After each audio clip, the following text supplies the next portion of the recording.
So now we've combined two of the PHP scripts, or rather a PHP script and an HTML page, into one simpler and tighter PHP script. So we can close this one down. The next script that we're going to adapt is the login script. Now, to begin with, we're going to make this script comply with our new setup for the pages that we're going to be using to keep a consistent look and feel for this site. So we can take out all this HTML here, and we can go straight down to the first command, which is the links command here. And let's split this rather long line into two. We need to change the address from log out to the enter page. Let's save this into our new directory that we have here so that we can test it out. Next, we need to next change that we need to make is to include a setup page command in case the user has already been logged in. And we're going to set this up as already logged in will be the title, and whoops will be the header. Otherwise, we'll keep that part of the script the same. Now, we need to use, as we connect to our database, we need to use a particular username and password to get access to the database. In this case, Poseidon, and the password is Trident. Now, we will be doing a lot of this within our whole site. We'll be connecting to the database a lot of times, and we'll be selecting that same database from the MySQL databases available. So let's take that out of the script and include it within our include file right here. We're going to make a function called doConnect. We're going to take no arguments, and it's simply going to contain those two lines. One other thing that we can add is a pconnect, and this creates a permanent connection which significantly increases the performance of the connectivity with our MySQL database. So that's one thing that we can add to this particular function.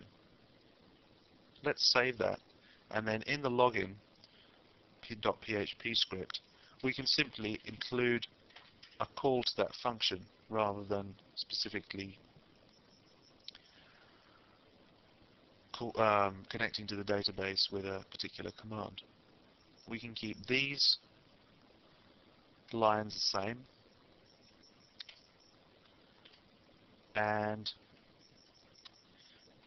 here we've hit a problem, and how we've dealt with it within our login page was to in fact abandon the user and give an error message should there be a problem with the connectivity with the database. Now, this is not a very user-friendly way to do things.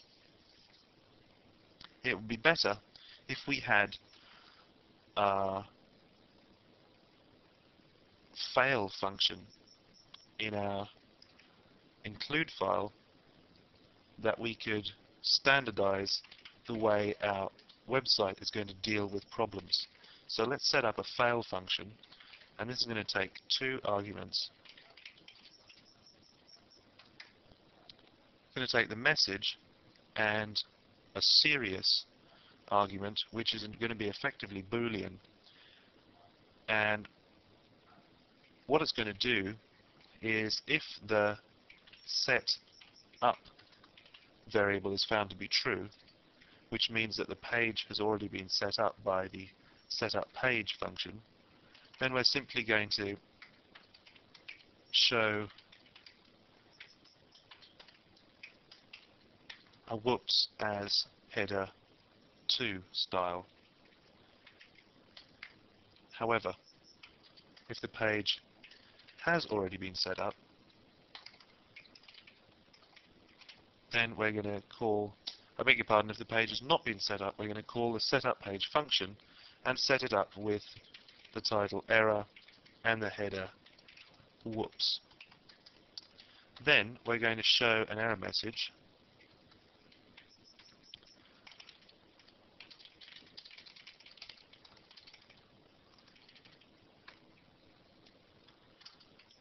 and that within that error message we're going to include the specifics of whatever error has been triggered within the PHP script.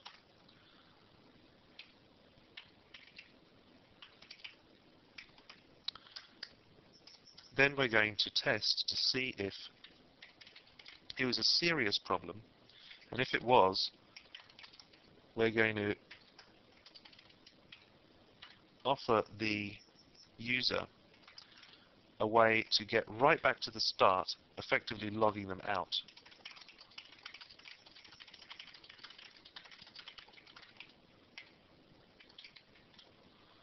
Whether they like it or not. If, on the other hand, it's not a serious error, then we just take them to the main page, presuming that they've already logged in. So all our errors before the user is logged in have to be fully serious errors that are going to take them back to the entrance of the site. Finally, it's a good idea to include some way that they can contact the imaginary technical staff of this imaginary website.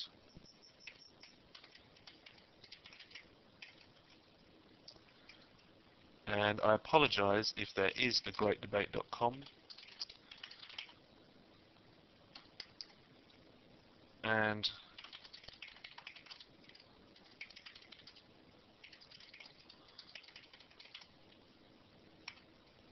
I trust that if you use this script, you'll make sure you change the email address given there to an email address more useful. So that's our fail function. If we go back to our login script, then we can give the much more useful fail function here.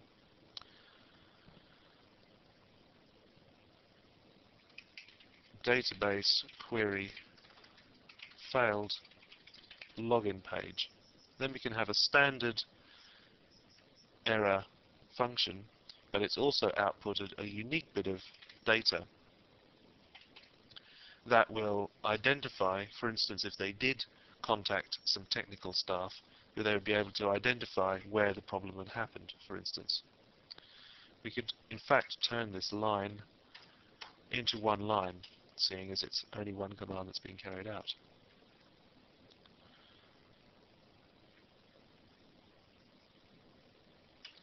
Next, we're going to test to see if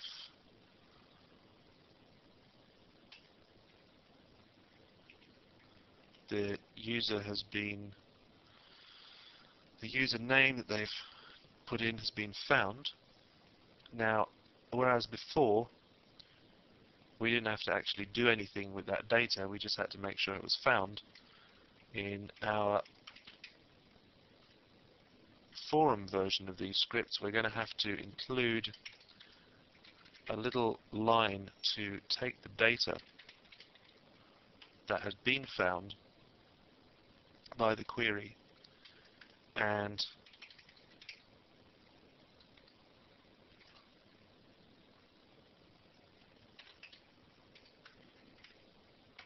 we're going to include a user ID. So logged user ID as well as the user name, which is just what they've put in. And we're going to take that from the query that we just ran on the database.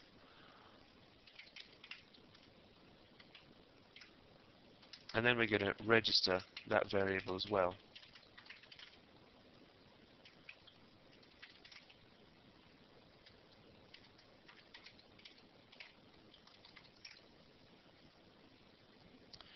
Now, if you'll remember, we included a mod field within our users table.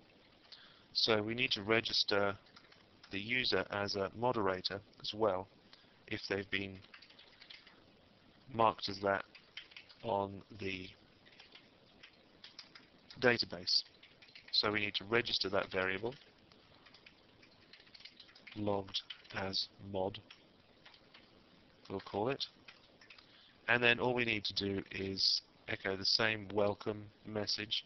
In this case, though, we're going to use the setup page again to make sure that they get the right kind of... We just use the welcome there.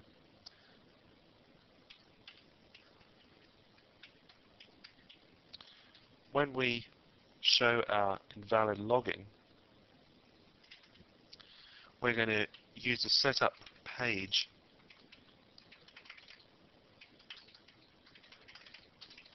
to make sure that the look and feel of the page stays consistent, and we're going to give them a specific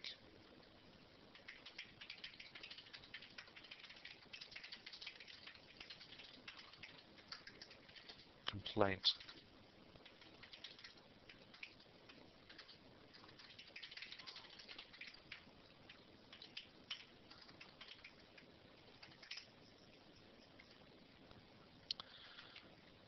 Then we have the problem of two fields not being filled in. So let's just copy that setup page statement there, and we can leave that otherwise identical.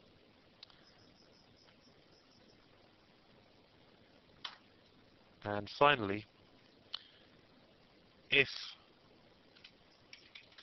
we arrive at this page without any of these conditions being true, then we need to set up the page once again as login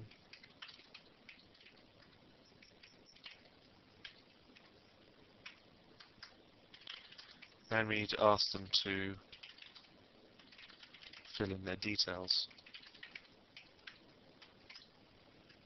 Otherwise, this is going to be pretty much the same deal. We might want to add a little hyperlink at the bottom here to take the user back to the entrance to the site if they change their mind and want to register as a new user, for instance,